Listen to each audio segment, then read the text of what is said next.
Hello my dears, I hope you are fine. In this video we will talk about the blood composition.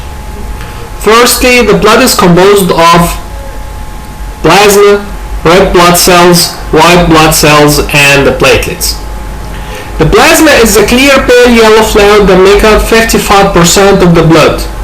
It composed mainly of water, but it also contains other materials like proteins, amino acids, vitamins and glucose.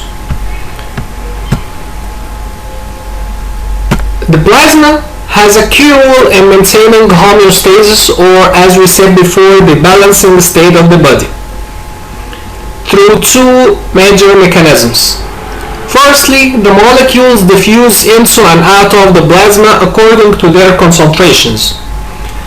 And the second mechanism is about the plasma proteins, which are the albumin, which keep the blood volume stable, fibrinogen, which work with platelets to stop bleeding, and the immune proteins, which fight infections.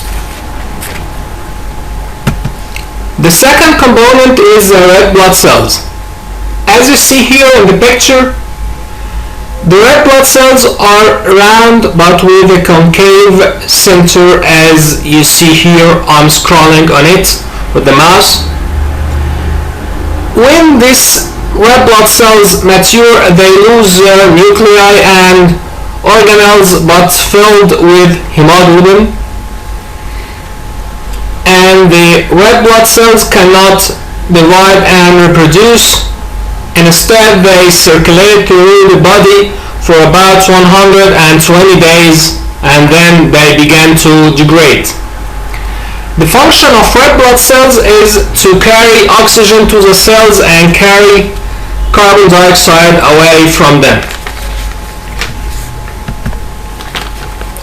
The third component is the white blood cells.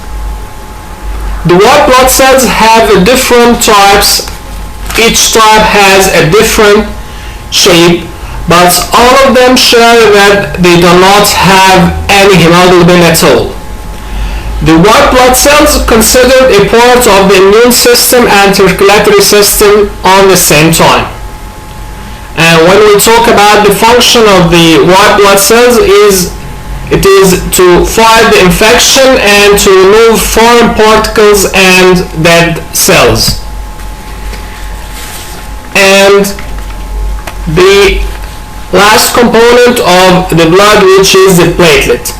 The platelet, unlike the red blood and white blood cells, it's a cell fragment, but the platelets can change their shape. The function of the platelets is it helps to repair torn or injured blood vessels and control bleeding or clotting. But to know how this happens, let's see this video.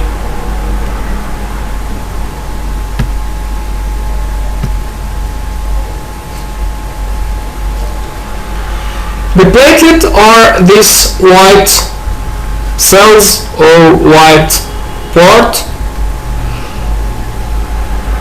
The platelets are changing their shapes to make spikes which make a net, as you see. And then they release protein called clotting factors, which produce a sticky thread, the yellowish thread you have, which called fibrin. The fibrin thread, when grow, it traps the blood cells and form a plug or the blood clot, which seal the wound, as you see. And this is the function of the mechanism about how the blood platelets make the clot. So we have a question: is a clotting a good thing or a bad thing? The blood clot may be life-threatening if it formed inside the blood vessel, and may cause a heart attack or a stroke.